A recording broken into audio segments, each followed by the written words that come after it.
At 1:56 p.m. Eastern Time, 4 astronauts crossed the threshold untouched for 56 years, flying further from home planet than anyone in history. But the most profound moment of the Artemis II sixth day was a radio transmission about the bright spot on the lunar surface, followed by a 45-second moment of silence from mission control. Welcome to the Curiosity Well podcast. I'm your host, and today I'm breaking down the complete moment-by-moment timeline of Flight Day 6 of the Artemis II mission. I will cover the mechanics of the lunar flyby, the unprecedented visual science being conducted from the capsule window, and a deeply human tribute that cemented the crew's legacy in the history of space exploration. Flight Day 6 was the most demanding phase of the Artemis II mission.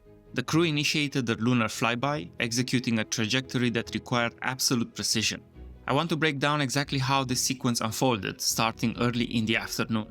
At exactly 1:56 p.m. Eastern Daylight Time, the Orion spacecraft, officially named Integrity by the crew, suppressed 240,000 miles from Earth.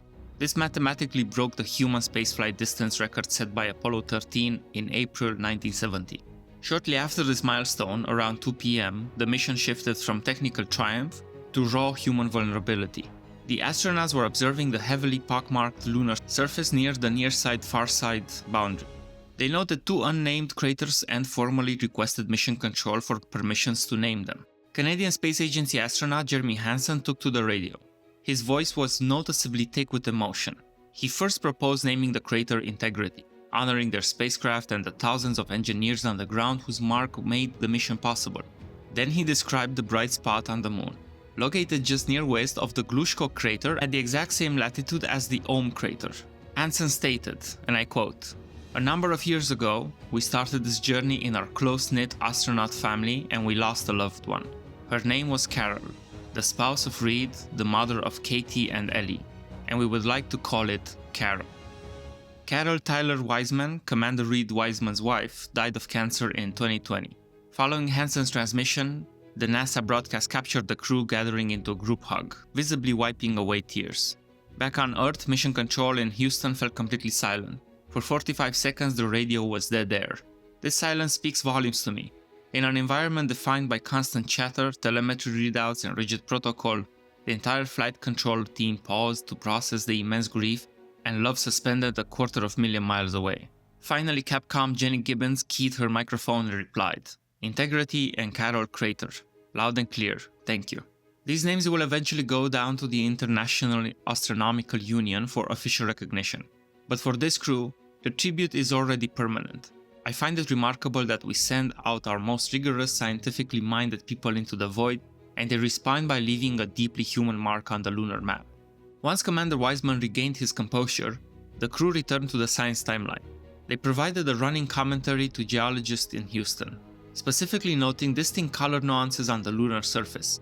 The astronauts reported seeing shades of brown and blues. This is a critical observation. Human eyes can pick out subtle color variations that cameras sometimes overexpose or miss. These browns and blues help scientists immediately identify the mineral composition and the relative age of different impact features. As the afternoon progressed, at 6:44 p.m., the spacecraft physically passed behind the moon, blocking all radio signals to NASA's Deep Space Network. 1 minute later, at 6:45, the crew witnessed an Earthset as our planet dropped below the lunar horizon. At 7:02 p.m., Orion reached its absolute closest approach to the moon, skimming just 4,000 miles above the surface.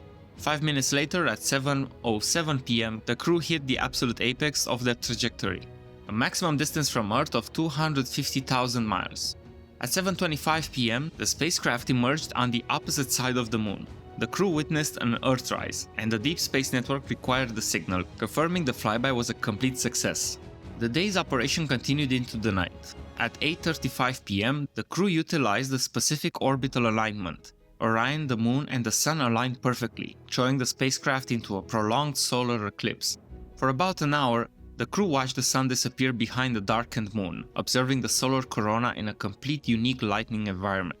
To look at Flight 6 in its entirety is to see the dual nature of spaceflight. We achieved maximum distance, navigated the communications blackout, and conducted solar observations. Yet the enduring memory of this day will be 4 people floating in microgravity, holding each other as they named a piece of moon after a mother who could not be there to see it. That brings us to the end of Flight Day 6 coverage. Artemis II crew is now on the return leg of their journey.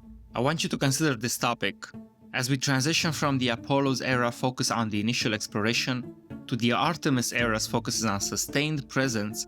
What process should humanity use to name and preserve lunar geography? Until next time, keep looking up and stay curious. Thanks for listening.